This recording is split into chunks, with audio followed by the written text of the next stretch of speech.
internet access. So, but with the peer-to-peer networking, you can just have your small network in your house, and then or in your room, have one PC as a file sharing PC, and you have another PC as the printing service PC. So you can also have a small office. Let's say, for instance, a small office of only 2 employees. You can have one PC and one PC also in the other office. Maybe you just have a small, let's say, a finance or a bureau, a financial bureau that will just need 2 desktop or 2 laptops and a printer that you can do your transactions. So in that case, you just have a peer-to-peer networking. So one of the computer will have a file and one of the computer will have a printer service. So if this computer right here want to communicate or want to share any file, it will have to request the file from this file server. And if this file server or if this file sharing computer also want to print, it will have to communicate to this print sharing computer. So that is the peer-to-peer network. So in a peer-to-peer network, there is no specific or constant client or server.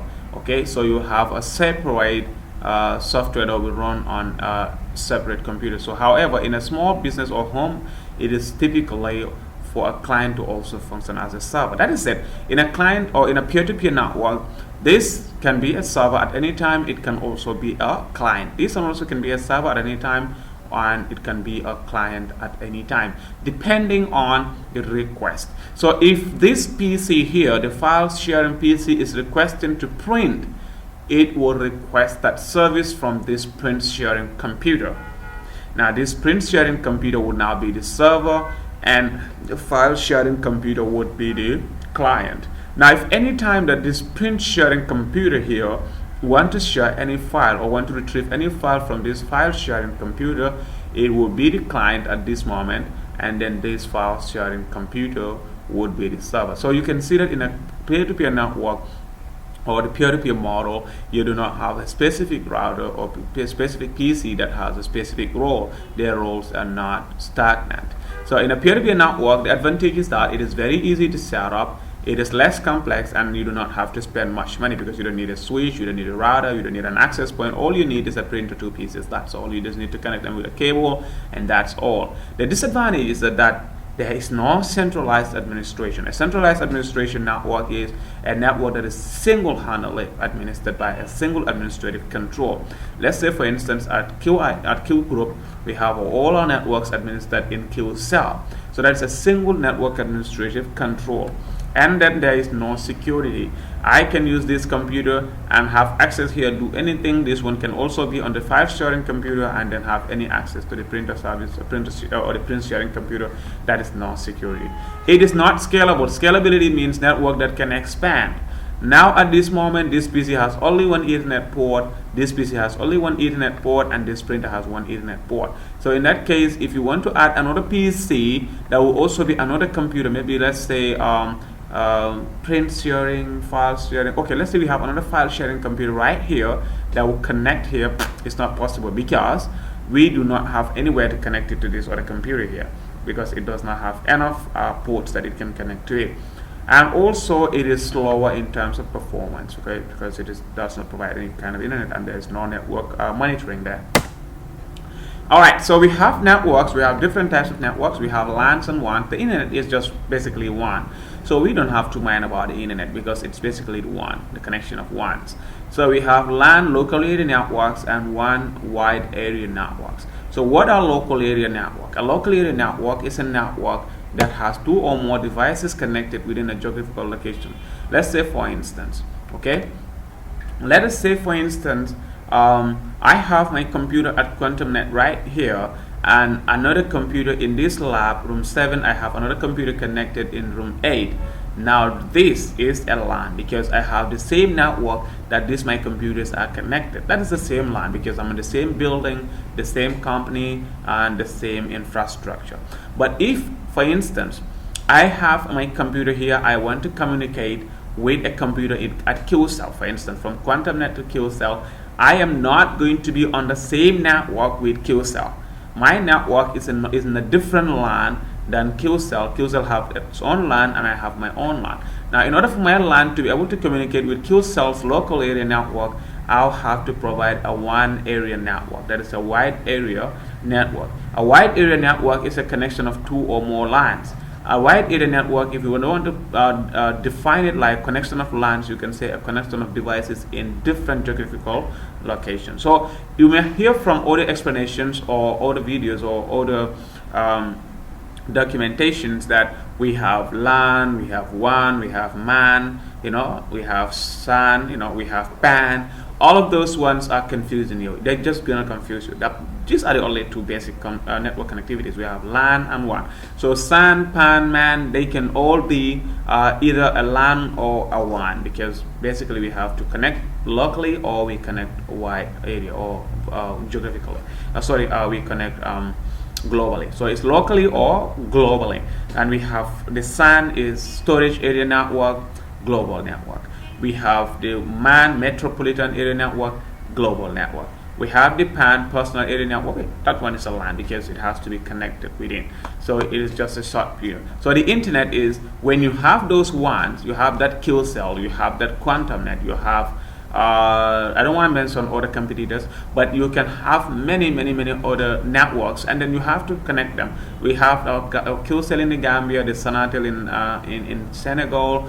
Other companies in other countries will connect to each other, and that forms the internet.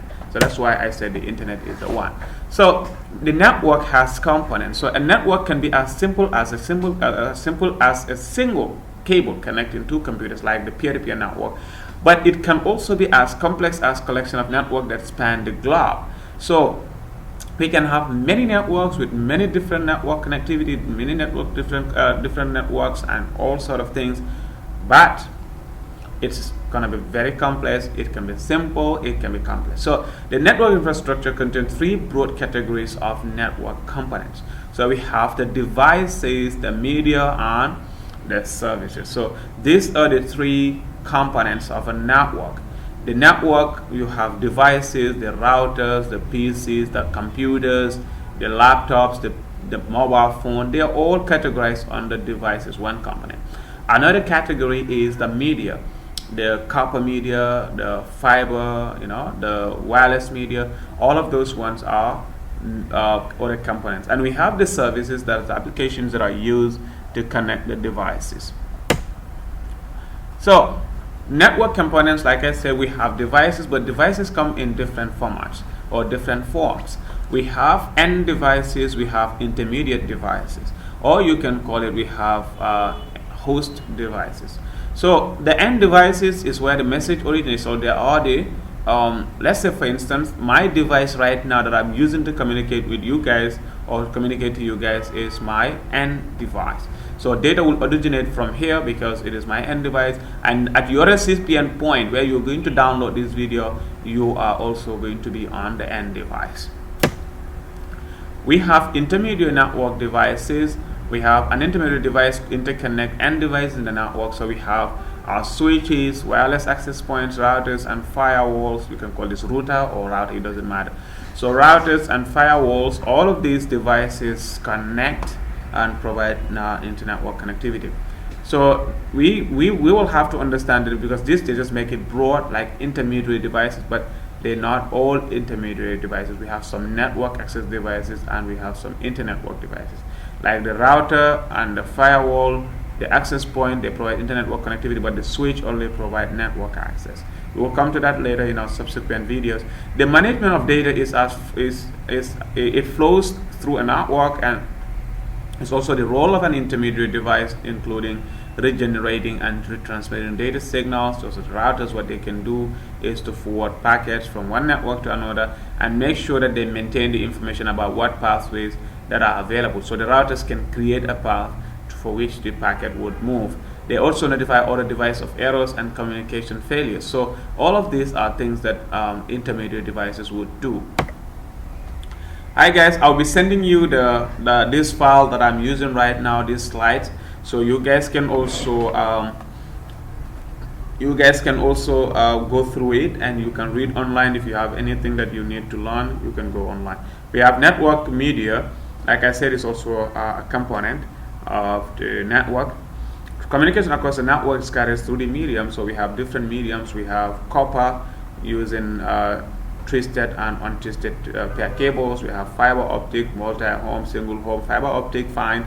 Those are just fiber optics, and we have the wireless. So these are the different types of medias that are used in a network connect or network component.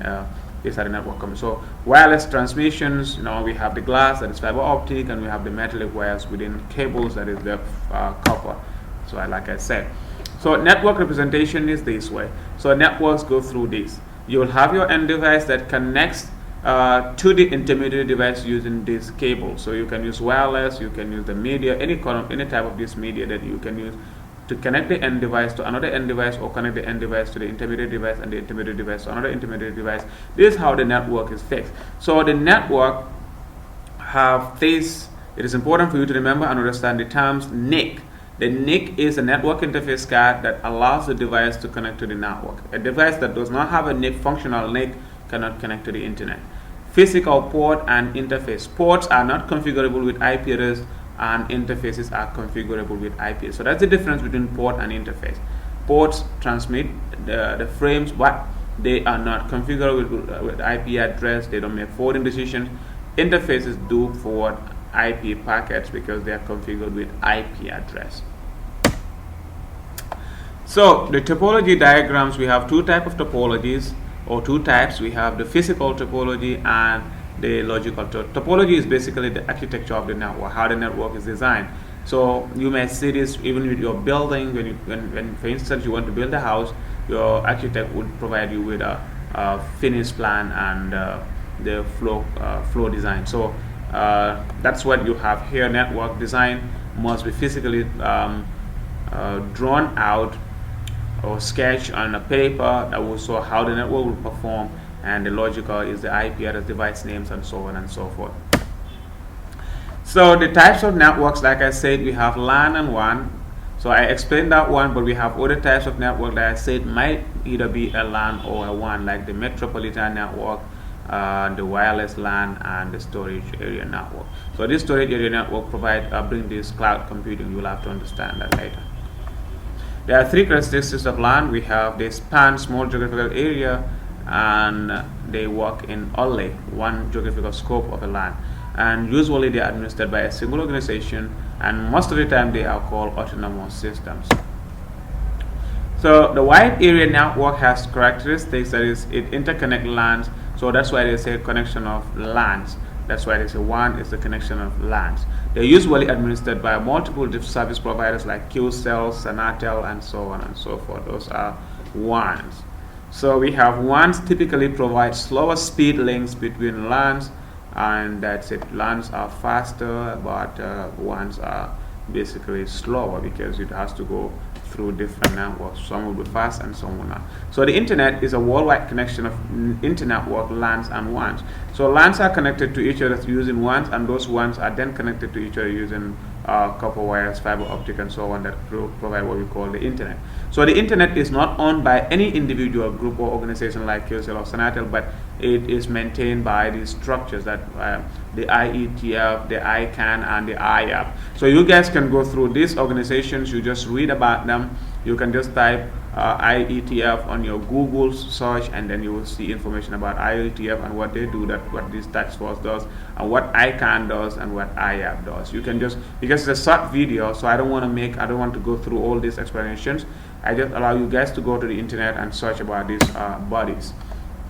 So the internet, we have the connection of network, we have intranet, extranet, and the internet. So the intranet is what, for instance, I have my PC and my other PC plus my switch. I connect them just in my room.